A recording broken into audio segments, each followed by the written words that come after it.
Hello, my grammar people, and welcome to today's screencast on restrictive and non-restrictive clauses. All right, let's do a quick review. What is a clause? If you'll remember, a clause is a group of words that contains a subject and a predicate. And so far, we have talked about two types of clauses: coordinate or independent clauses that contain a subject, a predicate, and a complete thought, and subordinate or dependent clauses, which contain subject, predicate, but no complete thought. And if you look at the examples, if you can say the bird flew into the sky and then rest, that is a complete sentence. It's one complete idea. However, if you say because the bird flew into the sky, you're left hanging, you're left with a sense of anticipation or a need to complete that idea.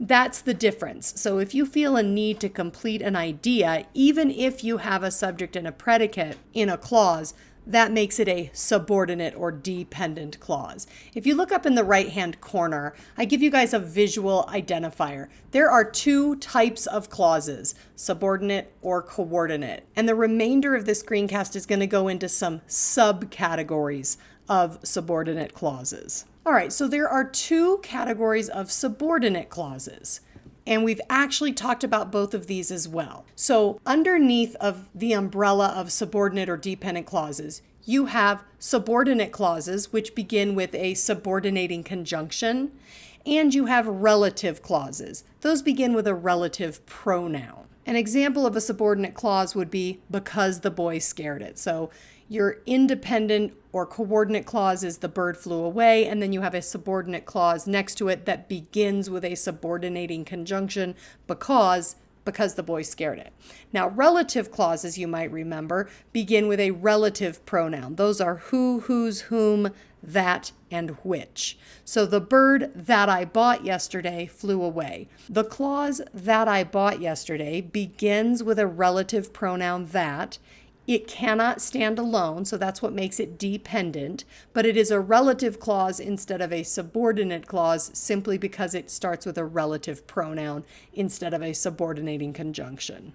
Okay, the work that we're going to do today focuses on the two subcategories of relative clauses. Those are those clauses that start with relative pronouns. There are two types of those: restrictive and non-restrictive. And the whole reason that we're going through all of this is because a restrictive clause doesn't require commas, but a non-restrictive clause does. So this is going to help us understand more deeply those turkey comma rules and why we have those. All right, so let's talk about those two categories.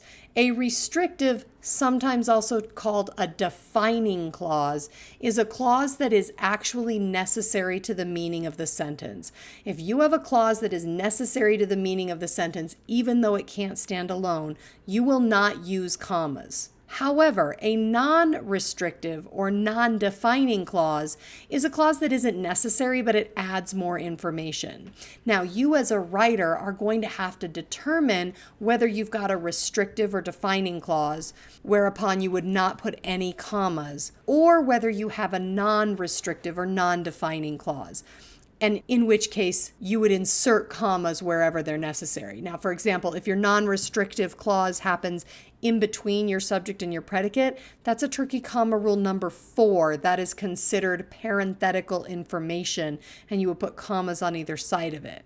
On the other hand, if that non-restrictive clause comes at the end of your sentence, then that's a turkey comma rule number 5, and that's just clarifying information at the end of a sentence. And typically those non-restrictive clauses will start with the word which. Okay, let's talk with some examples about a restrictive clause. If you create a relative clause that is necessary in order to understand what it is you're talking about, that's called restrictive. Think of it this way: it restricts or limits the noun that it is talking about. Here's a quick example.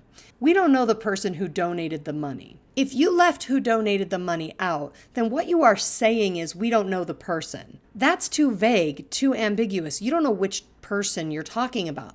But if you qualify it, if you restrict the person to only that person who donated the money, now you have clarity on which person you don't know. And that clarity is necessary for the meaning of that sentence to go. The next example, he went to the school that my father went to. Okay, if you stop at he went to the school, well, that could be any number of schools, but that isn't what you mean. What you mean to say in this sentence is that it is important that the listener understand that it happens to be the school that my father went to. So that clause, that my father went to, is necessary in order to understand the intent behind the meaning of this sentence. As a result of that import, you do not enclose those relative clauses with commas. You just let the sentence flow because that information is mandatory. Now, let's contrast that with a non-restrictive clause. If you create a relative clause that is not necessary in order to understand the intent of the sentence, but it does add additional information, that's when we call it non-restrictive. It doesn't restrict or limit the noun that it's talking about. It just adds information that is additional and helpful about that noun. So here are some examples of that. We drove past my old school, which is celebrating its 100th anniversary. If you just say, we drove past my old school by itself, it's fine. We drove past my old school. We know exactly what the school is. We know what happened, that you drove past it. Additional information is, hey, by the way, my old school, that one we drove past, happens to be celebrating its 100th anniversary. So in that case, it's additional information. It's not necessary to the meaning of your sentence, but it adds a little extra detail. And in that case, you're going to put a comma before that additional detail. In this example, that is turkey comma rule 5, because this is unnecessary fluff at the end of a sentence. All right, let's read the next one. My roommate, with whom I am currently fighting, will not be home tonight. Okay, if you take the coordinate clause, which is my roommate will not be home tonight, that can stand by itself. There is nothing left for the reader to know in order to understand that the roommate is not coming home tonight. Additional information is with whom I am currently fighting. Hey, by the way, that roommate I just talked about, the one that won't be home tonight, I happen to be fighting with them. If you're going to add information like that, it's totally okay to do it, but you need to help your reader understand that it's not necessary. And the way you do that is to separate it off by commas. And in this example, those are comma rules number 4, because that is considered parenthetical information. Okay, let's talk quickly about the words that and which. As you know, both are relative pronouns, both can begin a relative clause, but here's the difference. The word that always, every single time, will begin a restrictive clause.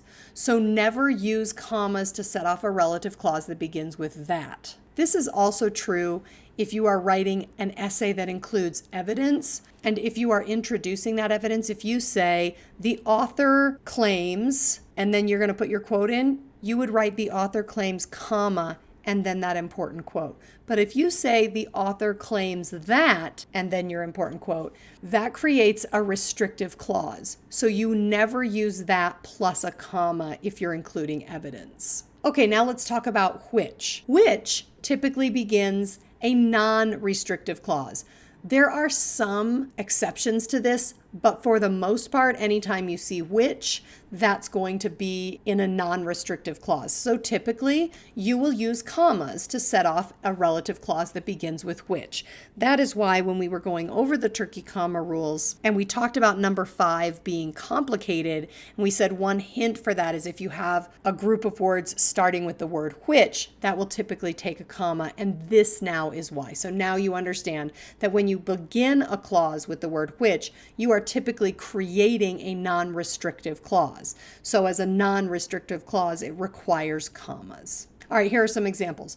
The dog that bit me had to be surrendered. So if you just say the dog had to be surrendered, you're leaving out an important piece of information. Which dog? Wait, which dog has to be surrendered? Not every dog, just the one that bit me. So it restricts which dog you're talking about. And so that bit me requires its presence in the sentence. As a result, you do not use commas. Conversely, if you say the kitty scratched me, which caused me to drop it, there you already understand the kitty scratched me. The result of that is additional information. The fact that the kitty scratched you, that has already happened. Which caused me to drop it is you just adding additional information that isn't necessary to understanding that the cat scratched me. It just is necessary to understand what happened next. Oh, I dropped it.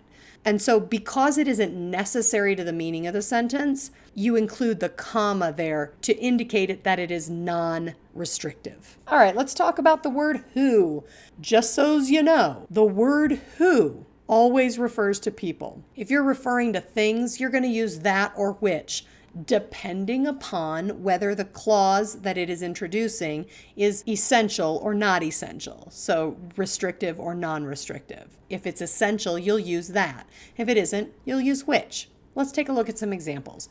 She is the chef who won all the awards. Okay, you need who won all the awards because the point of that sentence is, which chef is she? She's the one who won all those awards. It's as mandatory as if you had said that won all the awards, except that she's a person, so you use who. On the other hand, if you're talking about a bookshelf, you can say this is the bookshelf that fell apart. It's mandatory that you understand that this is the bookshelf, the one that fell apart. That part is required, but because you're talking about a bookshelf, you wouldn't use who. You would use that. Next example, she has written some great books, all of which have photos of amazing landscapes. Your coordinate clause, she has written some great books. Fine, that can stand by itself. That's the point you're trying to get across, that she's written great books. Additional information, which you don't really need, would be all of which have photos of amazing landscapes.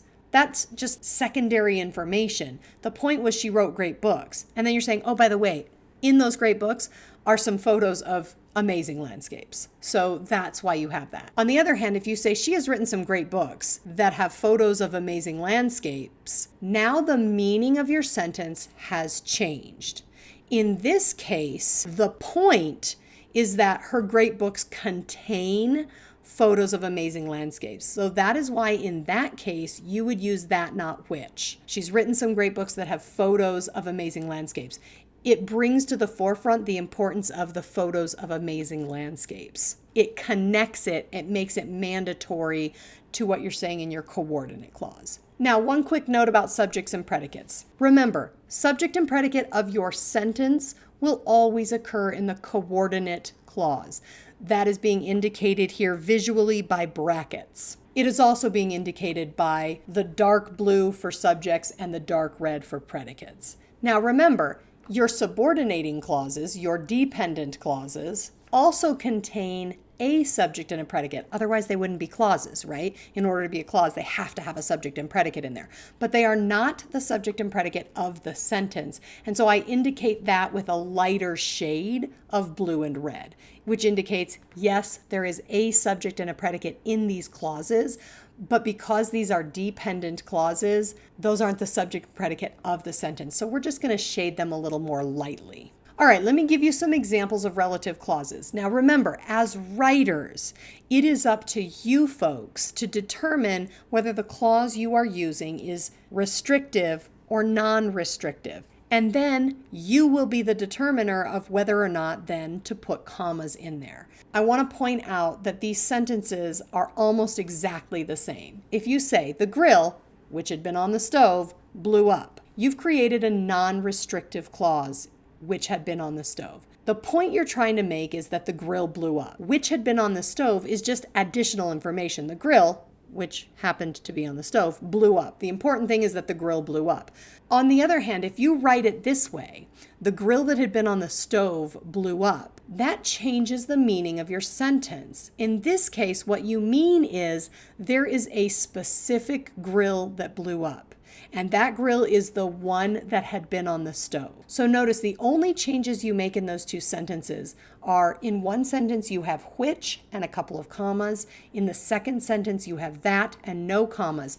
But what really changes is the meaning you're hoping to convey to your reader. So the point I'm trying to make is that you have power and authority as a writer, and you control what your reader reads, how they read it, and how they interpret it. And so it's critically important that you understand these concepts so that you can manipulate your reader in whatever ways you see fit. Now, on the flip side of that, if you are the reader, then it is really critically important that you know how to read these commas and that you know how to read the intent behind them. This will be particularly important if you're ever going to take AP Language and Composition, where you spend an entire year looking at nonfiction and teasing out why authors write the way they write and what their intended purpose is. The next example, the girl who ran away is my cousin. Who ran away here is restrictive.